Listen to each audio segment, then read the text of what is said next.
Hello friend.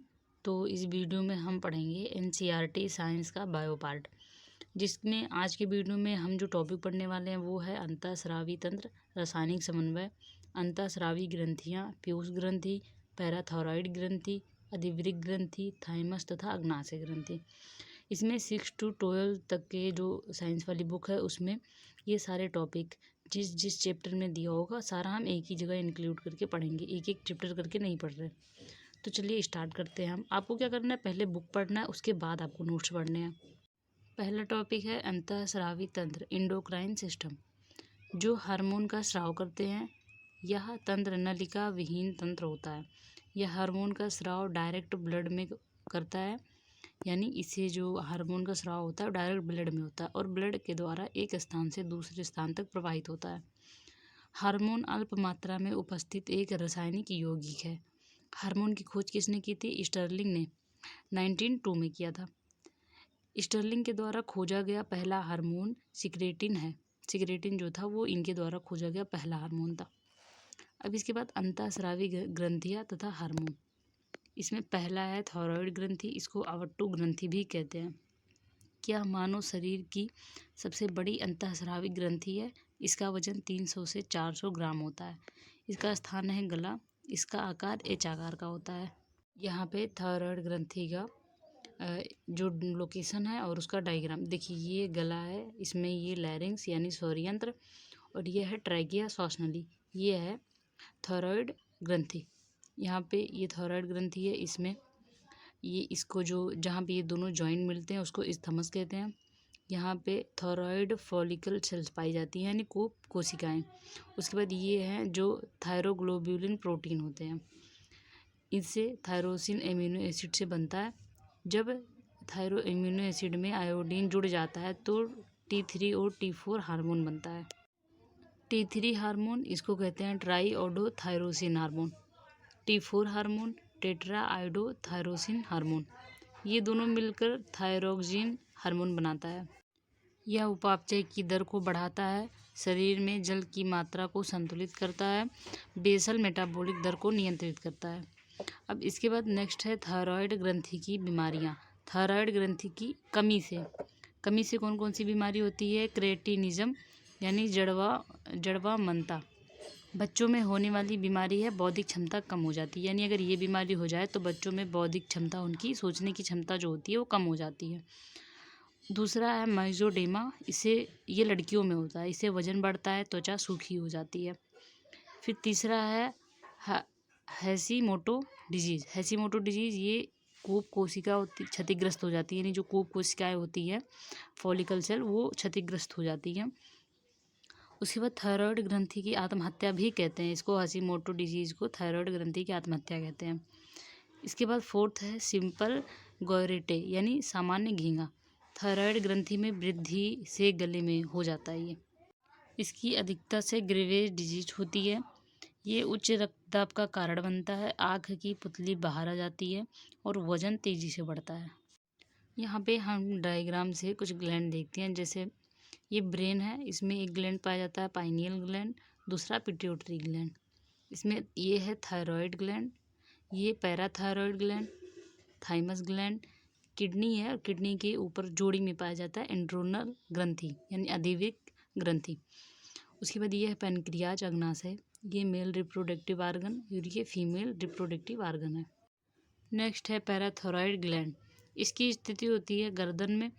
पैराथायरोमीन hormones और कैल्किटोनिन hormones का स्राव करता है, यानी जो पैराथायरॉइड ग्लैंड होता है इससे 2 हार्मोन स्रावित होते हैं। ये कैल्शियम की अधिकता होने पर उसे हड्डियों से रुधिर में स्रावित करता है। पैराथायरोमीन हार्मोन कैल्टिटोनिन हार्मोन की बिल्कुल विपरीत कार्य करता है। जो कैल्टिटोनिन हार्मोन होता है ये रुधिर से कैल्शियम की अधिक मात्रा को हड्डियों में स्थानांतरित करता है। नेक्स्ट है थाइमस ग्लैंड। इसकी स्थिति चेस्ट में होती है। 26 वर्ष की आयु के बाद थाइमस ग्लैंड का आकार घटने लगता है। थाइमस ग्लैंड से थाइमोसिन हार्मोन का स्राव होता है। थाइमोसिन हार्मोन यह बच्चों में सक्रिय होता है और प्रतिरक्षा तंत्र को मजबूत करता है। प्रतिरक्षा तंत्र मजबूत कैसे होता है? जैसे बी लिम्फोसाइट और टी लिम्फोसाइट थाइमोसिन हार्मोन के कारण परिपक्व होते हैं। नेक्स्ट है एड्रेनल ग्लैंड अधिवृक्क ग्रंथि। किडनी के ऊपरी भाग में एक जोड़ी होता है, जैसे ये किडनी है, इसके ऊपर है एड्रेनल ग्लैंड। अब जो ये ग्लैंड है, इसके बाहर का जो आवरण होता है उसे कॉर्टेक्स कहते हैं और अंदर का मेडुला। ये 3 प्रकार के हार्मोन का स्राव करता है। पहला ग्लूकोकॉर्टिकोइड्स, इसको हिंदी में भी ग्लूकोकॉर्टिकोइड्स कहते हैं। ये शुगर और तनाव का विनियमन करता है। दूसरा है माइनरेलोकॉर्टिकोइड्स, ये लौड़ों का विनियमन करता है। तीसरा है एंड्रोजन, यह यौन गुणों का निर्माण करता है। मेडुला ये 2 हार्मोन स्रावित करता है। पहला एड्रीनलिन, या इसे कहते हैं एपिनेफ्रिन। दूसरा है नॉर एड्रीनलिन या नॉर एपिनेफ्रिन। ये दोनों मिलकर आपातकालीन हार्मोन बनाते हैं, जिसको 3F हार्मोन कहते हैं। जैसे 3F मतलब फियर, फाइट और फ्लाइट। अब जो एड्रीनलिन है, इसके डिजीज हो जाए तो 2 रोग होते हैं। पहला एडिसन्स डिजीज, इसको हाइपोकंडीशन यानी कमी में होता है। शुगर का स्तर असंतुलित हो जाता है और IQ स्तर कम हो जाता है। उल्टी आने लगता है, वजन तेजी से घटने लगता है। दूसरा है कुशिंग सिंड्रोम, इसका हाइपर कंडीशन होता है, यानी अधिकता में ये होता है। इससे वजन बढ़ जाता है, चेहरा चांद के आकार का, यानी ऐसे चांद के आकार का हो जाता है। इसके बाद नेक्स्ट है पैनक्रियाज अग्नाशय। पैनक्रियाज को मिक्स ग्लैंड कहते हैं, क्योंकि इसमें एंडोक्राइन यानी अंतःस्रावी एंडोक्राइन ग्लैंड भी पाया जाता है, एक्सोक्राइन ग्लैंड भी पाया जाता है। एंडोक्राइन ग्लैंड हार्मोन का स्राव करता है और एक्सोक्राइन ग्लैंड एंजाइम का स्राव करता है। एंजाइम जैसे ट्रिप्सिन, एमाइलेज, लाइपेज। पाचन वाले टॉपिक में मैंने इसके कार्य बताए हैं कि ट्रिप्सिन के कार्य क्या हैं, एमाइलेज के, लाइपेज के, इन सब के कार्य क्या होते हैं। पैनक्रियाज में एक संरचना होती है जिसको आइसोलेट्स ऑफ लैंगरहैंस कहते हैं, यानी लैंगरहैंस की द्वीपिकाएँ। ये 3 प्रकार का सेल रखता है। पहले अल्फा सेल, बीटा सेल और गामा सेल। अल्फा सेल ये ग्लूकोजन हार्मोन का स्राव करता है। इसकी खोज करता है किम्बाली तथा मुरलिन। इसे फास्टिंग हार्मोन भी कहते हैं। ये ग्लाइकोजन को ग्लूकोज में बदलने का कार्य करता है। बीटा सेल इंसुलिन हार्मोन का निर्माण करता है। इसकी खोज की थी वेंटिंग और बेस्ट ने। ये जिंक जड़न खनिज इंसुलिन हार्मोन के निर्माण में सहायक होता है। इंसुलिन अतिरिक्त रुधिर शर्करा को ग्लाइकोजन की फॉर्म में यकृत में संचित रहता है। इंसुलिन की कमी से या ब्लड में शुगर की मात्रा अधिक होने पर मधुमेह रोग होता है। मधुमेह यानी शुगर भी कहते हैं इसे। मधुमेह रोग ये 2 प्रकार का होता है, टाइप 1 और टाइप 2। टाइप 1 को किशोरावस्था मधुमेह कहते हैं। प्रतिरक्षा तंत्र पर निर्भर करता है, अग्नाशय का खराब हो जाना, ये टाइप 1 में होता है। टाइप 2 यह भोजन के प्रकार या जीवन चक्र पर निर्भर करता है। गामा सेल सोमैटोस्टैटिन हार्मोन का स्राव करता है। यह शरीर में बेसल मेटाबॉलिक रेट को नियंत्रित करता है।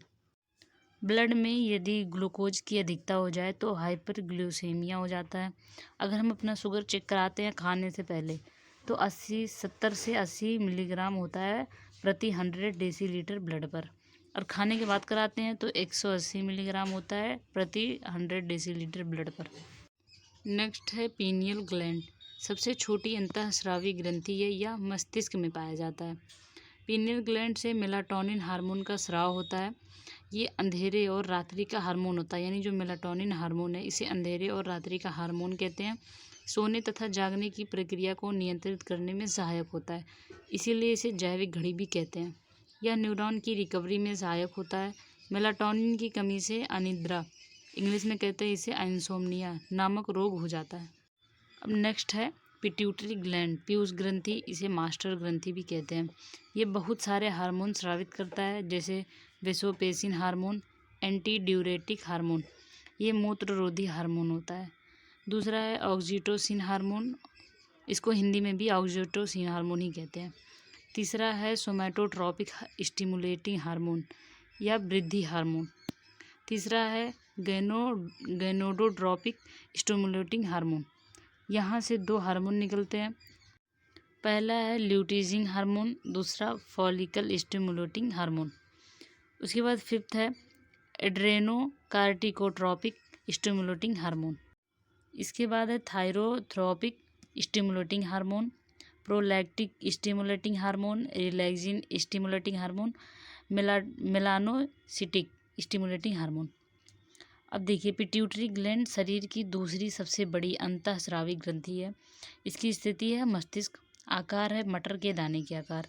यह मास्टर ग्लैंड होता है क्योंकि यह पीनियल ग्लैंड को छोड़कर सभी ग्रंथियों यानी अंतःस्रावी ग्रंथियों को नियंत्रित करता है। पिट्यूटरी ग्लैंड को दो भागों में विभाजित किया गया है।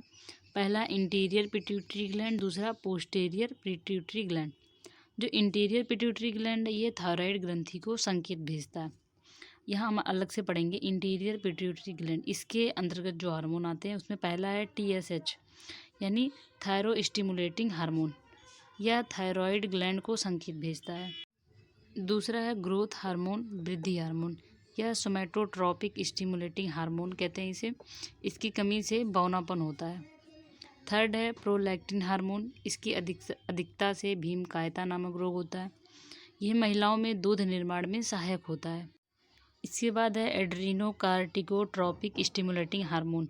यह एड्रीनल ग्लैंड को संकेत भेजता है। गोनेडोट्रोपिक स्टिमुलेटिंग हार्मोन, इसे प्रजनन हार्मोन कहते हैं। ये दो टाइप का होता है, ल्यूटिनाइजिंग हार्मोन और फॉलिकल स्टिमुलेटिंग हार्मोन। यह दोनों हार्मोन प्रजनन अंगों की वृद्धि में सहायक होता है, जनन ग्रंथियों गोंडिक में वृद्धि करता है। इसके बाद है पोस्टीरियर पिट्यूटरी ग्लैंड, पश्च पीयूष ग्रंथि। इसमें पहला है vasopressin hormone ADH, anti diuretic hormone. इसे कहते हैं मूत्ररोधी हार्मोन। यह मूत्र स्राव को कम करने वाला हार्मोन है। यह मूत्र से जल संतुलन को नियंत्रित करता है। उसके बाद लास्ट है ऑक्सीटोसिन हार्मोन। यह बर्थ हार्मोन कहलाता है। यह महिलाओं में प्रसव यानी बच्चे की डिलीवरी के दौरान असहनीय दर्द से बचाता है। यह गर्भाशय के आकार को बढ़ा देता है। इसे लव हार्मोन भी कहते हैं। हाइपोथैलेमस क्या है? यह सुपर मास्टर ग्लैंड कहलाता है। यह पीयूष ग्रंथि को नियंत्रित करता है। इसकी लोकेशन होती है ब्रेन। मैं आपको पूरे नोट्स दिखा दे रही हूँ।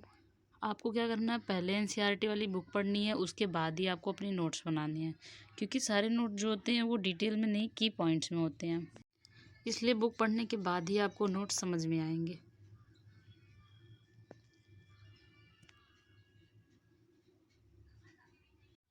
अगर आपको मेरे नोट्स पसंद आते हैं तो आप वीडियो को लाइक करें, शेयर करें, चैनल को सब्सक्राइब करें।